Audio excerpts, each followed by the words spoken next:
প্রিয় শিক্ষার্থীবৃন্দ, আসসালামু আলাইকুম। আশা করি আল্লাহর অশেষ রহমতে তোমরা সবাই ভালো আছো, সুস্থ আছো এবং সুন্দর আছো। আমিও আল্লাহর অশেষ রহমতে ভালো আছি। শিমুরে জেএমপি কলেজ প্রশাসন কর্তৃক আয়োজিত অনলাইন ক্লাস থেকে সবাইকে স্বাগত জানাচ্ছি। আমি জিএম আবু হাসান, প্রভাষক, উৎপাদন ব্যবস্থাপনা ও বিপণন। আমি আজ আমাদের উৎপাদন ব্যবস্থাপনা ও বিপণনের পঞ্চম অধ্যায়ের উৎপাদন ব্যবস্থাপনা সম্পর্কে আলোচনা করব। আমাদের আজকের শিক্ষণফল থাকবে উৎপাদন ব্যবস্থাপনার ঐতিহাসিক পটভূমি তোমরা ব্যাখ্যা করতে পারবে আর উৎপাদন ব্যবস্থাপনার গুরুত্ব ব্যাখ্যা করতে পারবে। আমি গত ক্লাসে তোমাদের উৎপাদন ব্যবস্থাপনা সম্পর্কে আলোচনা করছিলাম। আজ উৎপাদন ব্যবস্থাপনার ঐতিহাসিক পটভূমি নিয়ে আলোচনা করব। আজকের উৎপাদন ব্যবস্থাপনা কি আমরা একটু স্মরণ করে নিতে পারি। সেগুলো হলো, উৎপাদন ব্যবস্থাপনা হলো উৎপাদন কাজে কোনো কাজ, যেমন পরিকল্পনা, সংগঠন, নির্দেশনা, এগুলো করাই হলো উৎপাদন ব্যবস্থাপনা।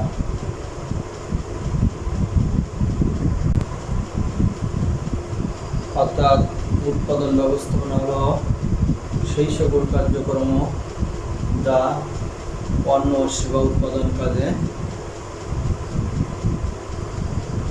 নিয়োজিত হয়ে থাকে। অর্থাৎ পণ্য সেবা উৎপাদনের জন্য যেসব কার্যাবলী সংগঠিত হয়ে থাকে সেগুলোর সামগ্রীগুলোকে হলো উৎপাদন ব্যবস্থাপনা। তাহলে আমরা এখন আসি উৎপাদন ব্যবস্থাপনার ঐতিহাসিক পটভূমি।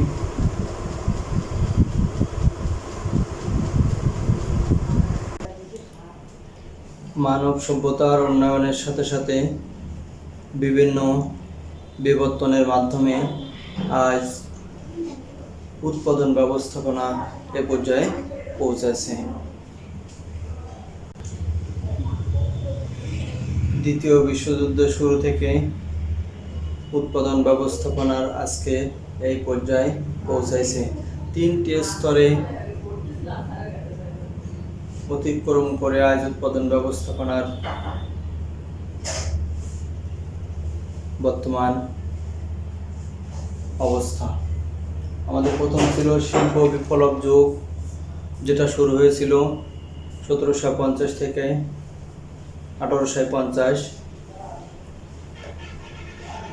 শিল্প বিপ্লব পরবর্তী যুগ, যেটা শুরু হয়েছিল 1850 থেকে 1950 এবং বর্তমান আধুনিক যুগ।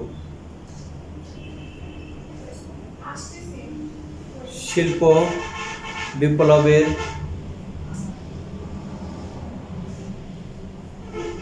পরের থেকেই মোটামুটি আমাদের এই উৎপাদন ব্যবস্থাপনার অগ্রগতি সাধিত হয়েছে। অষ্টাদশ শতাব্দীর শেষ দিকে ইংল্যান্ডে শিল্প বিপ্লব শুরু হয়, আর এই সময় পশ্চিম ইউরোপীয় দেশসমূহ ব্যাপক হারে বৃহৎ আকারে শিল্প প্রতিষ্ঠান গড়ে তোলে।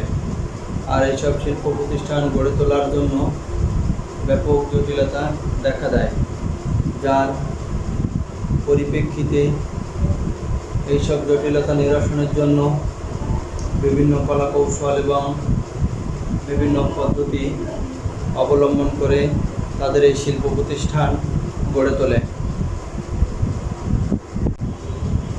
অপরদিকে এই জটিলতা নিরসনের জন্য অর্থনীতিবিদ অ্যাডাম স্মিথ উৎপাদনের কথাটা প্রথমে উদ্ভাবন করেন। অ্যাডাম স্মিথ যেটি সমাধান করার জন্য 1776 সালে দ্য ওয়েলথ অফ নেশন নামে একটি বিখ্যাত বই রচনা করেন। এই গ্রন্থে শ্রম বিভাগ এবং শ্রম বিভাগের 3টি সুবিধা বর্ণনা করে। সুবিধা 3টি হলো: শ্রম বিভাগ শ্রমিকদের দক্ষতা বৃদ্ধি করে এবং পণ্য উৎপাদনের ক্ষেত্রে সময় কম লাগে।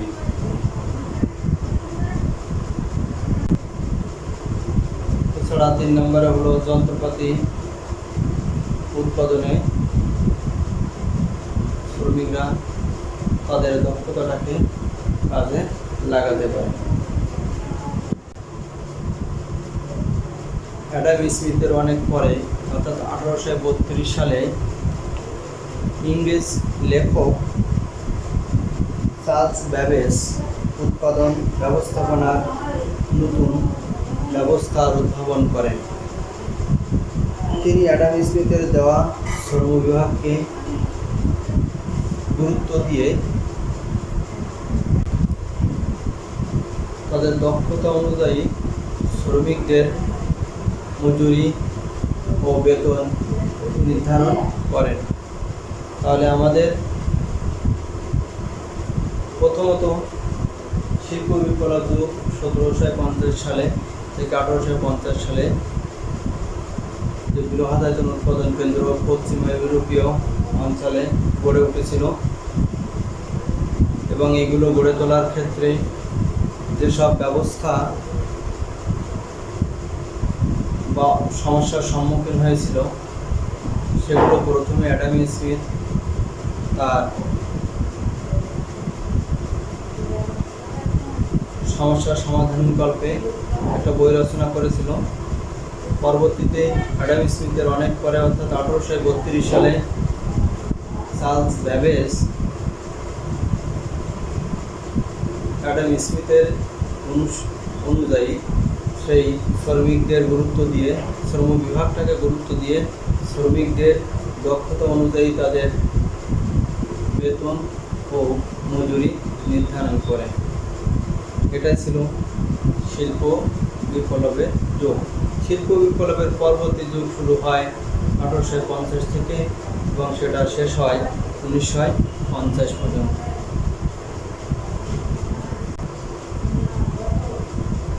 এরপর বিংশ শতাব্দীর শুরুতে উৎপাদন ব্যবস্থাপনায় বড় অবদান রাখেন এফ.ডব্লিউ. টেইলর। এফ.ডব্লিউ. টেইলর 1911 সালে তার প্রিন্সিপাল অফ সায়েন্টিফিক ম্যানেজমেন্ট বইতে তিনি বৈজ্ঞানিক ব্যবস্থাপনাকে গুরুত্ব আরোপ করে থাকেন। টেইলর তার গ্রন্থে 4টি মূল কর্তব্যের কথা উল্লেখ করে থাকেন।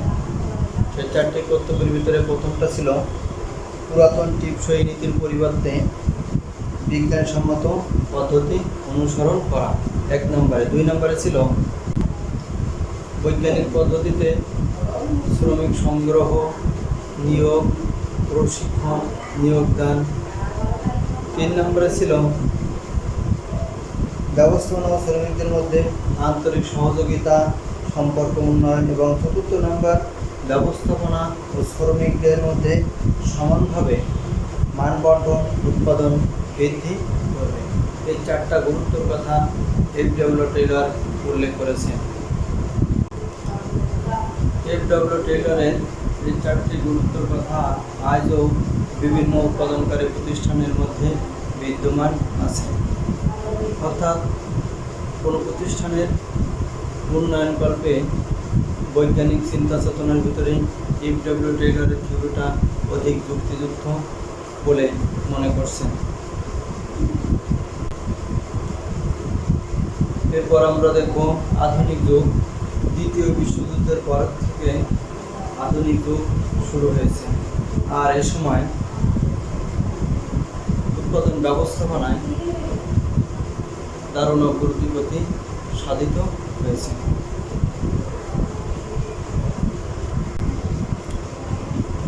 ষাট দশকের শেষের দিকে উৎপাদন ব্যবস্থাপনা আধুনিক ব্যবস্থায় যে সমস্যা চিহ্নিতকরণ এবং সমস্যা সমাধানের উপায় অটোমেশন চালু হয়। তাহলে আমরা উৎপাদন ব্যবস্থাপনার ঐতিহাসিক পটভূমিতে তিনটে স্তর নিয়ে আলোচনা করলাম। এখন আমরা দেখব উৎপাদন ব্যবস্থাপনার গুরুত্ব। উৎপাদন ব্যবস্থাপনা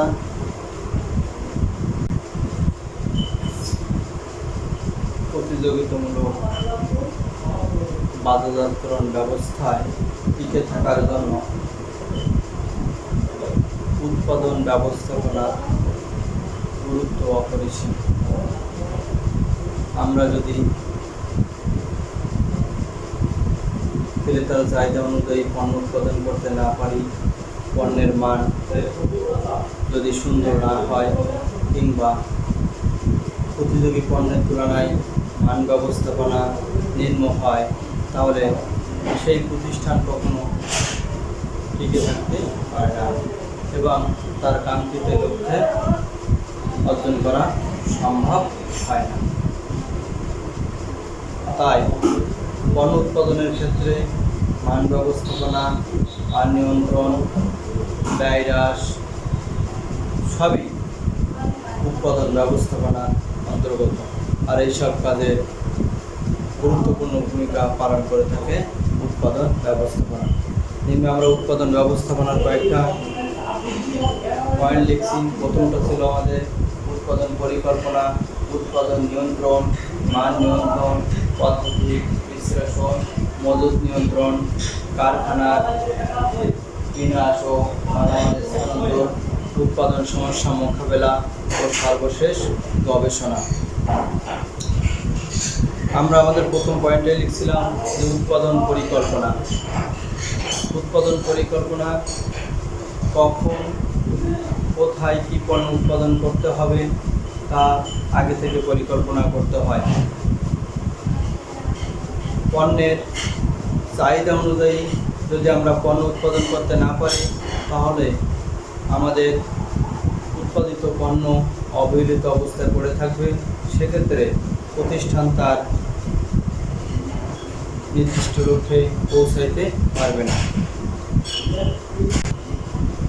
যদি পরিকল্পনা অনুযায়ী পণ্য উৎপাদন এবং সেটার মান ব্যবস্থা করা হয়, তাহলে চাহিদা অনুযায়ী যদি আমরা পণ্য উৎপাদন করতে পারি, তাহলে সঠিক সময়ে এবং সঠিকভাবেই পণ্য সরবরাহ করা সম্ভব বা পণ্য বন্টন করা সম্ভব হয়। 2 নম্বরে আছে আমাদের উৎপাদন নিয়ন্ত্রণ।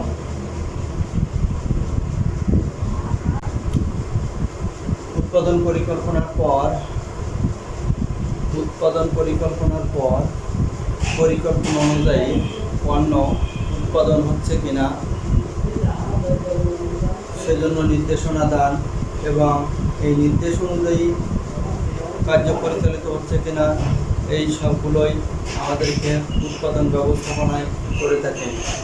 কারণ উৎপাদন ব্যবস্থাপনার সঠিক সময়ে যদি নির্দেশনা প্রদান না করা যায় কিংবা সঠিক সময় যদি তার কার্যগুলো সম্পন্ন করা সম্ভব না হয়, তাহলে সেই প্রতিষ্ঠানের সঠিক সময়ে উৎপাদিত পণ্য ভোক্তাদের নিকট পৌঁছানো সম্ভব হবে না। তাই উৎপাদন অবশ্যই নিয়ন্ত্রণ করতে হবে, আর এই কাজটি করে থাকে উৎপাদন ব্যবস্থাপক। আমাদের 3 নম্বরে আছে মান নিয়ন্ত্রণ। নির্দিষ্ট স্পেসিফিকেশন অনুযায়ী মান সম্মত পণ্য তৈরি করার জন্য মান নিয়ন্ত্রণ একান্ত প্রয়োজন। এতে করে ত্রুটিযুক্ত পণ্য সর্বনিম্ন পর্যায়ে নিয়ে আসা সম্ভব হয়।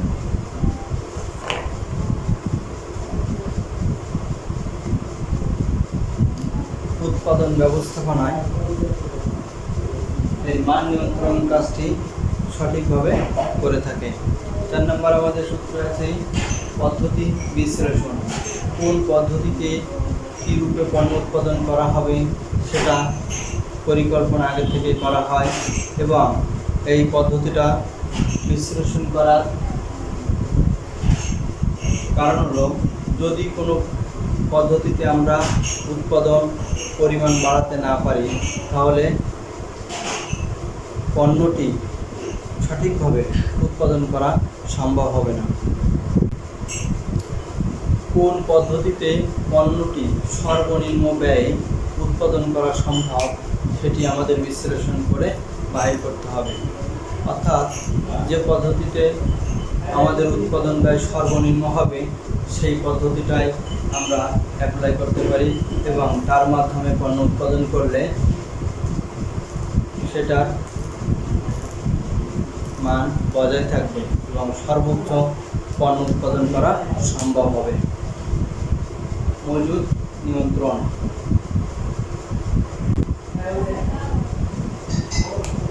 মজুদ নিয়ন্ত্রণের ভিতরে আমাদের কাঁচামালের অপচয় রোধ করে উৎপাদন ব্যয় কমানো যায়।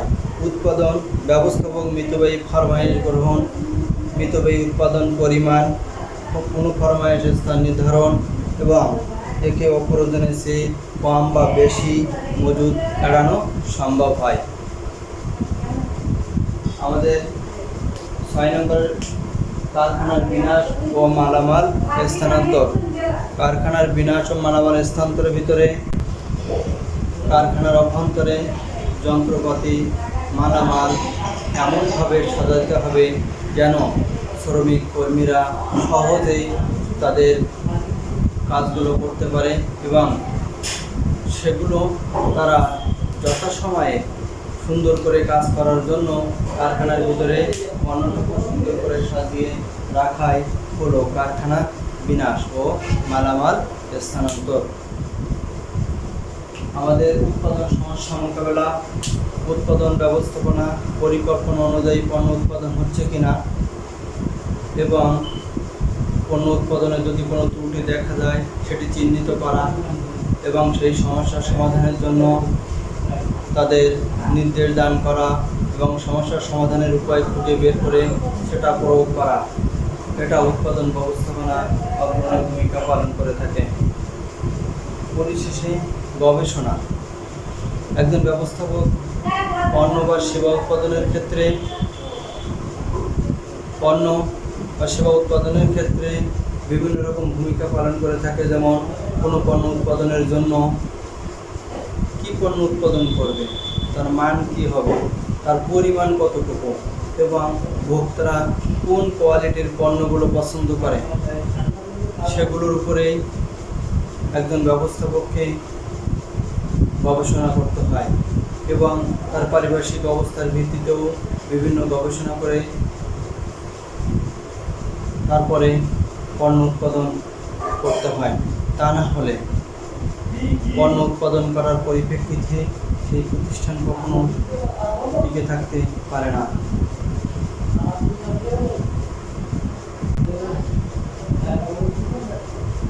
দেখা গেল একটা প্রতিযোগিতামূলক ব্যবস্থায় যদি তার প্রতিযোগী প্রতিষ্ঠানের চেয়ে তাদের পণ্যের মান ভালো না হয়, পণ্যের ডিজাইন ভালো না হয় এবং ক্রেতাদের আকর্ষণীয় না হয় তাহলে সেই পণ্যটা কখনো বাজারে টিকে থাকে না। তাই একজন ব্যবস্থাপককে অবশ্যই এসব বিষয়ে গবেষণা করতে হয়। প্রিয় শিক্ষার্থীবৃন্দ, তাহলে আজ আমরা উৎপাদন ব্যবস্থাপনায় ঐতিহাসিক পটভূমি সম্পর্কে আলোচনা করলাম এবং উৎপাদন ব্যবস্থাপনার গুরুত্ব সম্পর্কে আলোচনা করলাম। আমরা বিগত ক্লাসে আলোচনা করেছিলাম উৎপাদন ব্যবস্থাপনাটা কি, আর এখানে আমরা বলছিলাম যে উৎপাদন সম্পর্কিত যতগুলো কার্যবলী আছে এইগুলোর সমষ্টি হলো উৎপাদন ব্যবস্থাপনা। আর ঐতিহাসিক দ্বিতীয়ত হচ্ছে ঐতিহাসিক পটভূমি। আমরা 3টা স্তরে ঐতিহাসিক পটভূমিটাকে ভাগ করেছিলাম। প্রথমটা হলো উৎপাদন ব্যবস্থাপনার শিল্প পূর্ববর্তী যুগ, শিল্প পরবর্তী যুগ এবং আধুনিক যুগ। এবং পরিশেষে আমরা বলছি উৎপাদন ব্যবস্থাপনার গুরুত্ব। আমরা যেটাই করি না কেন, আসলে একটা প্রতিষ্ঠান টিকে থাকে তার পরিকল্পনার উপরে, তার দক্ষতার উপরে এবং সঠিক ব্যবস্থাপনার উপরে। যদি ব্যবস্থাপনা সঠিক না হয় তাহলে সেই প্রতিষ্ঠান কখনো টিকে থাকতে পারে না। এজন্য দক্ষ ব্যবস্থাপক যে কাজগুলো করে সেগুলো হলো ব্যবস্থাপনা। প্রিয় শিক্ষার্থীবৃন্দ, আমরা আজ এখানে শেষ করতেছি। সবাই ভালো থেকো, সুন্দর থেকো। আল্লাহ হাফেজ।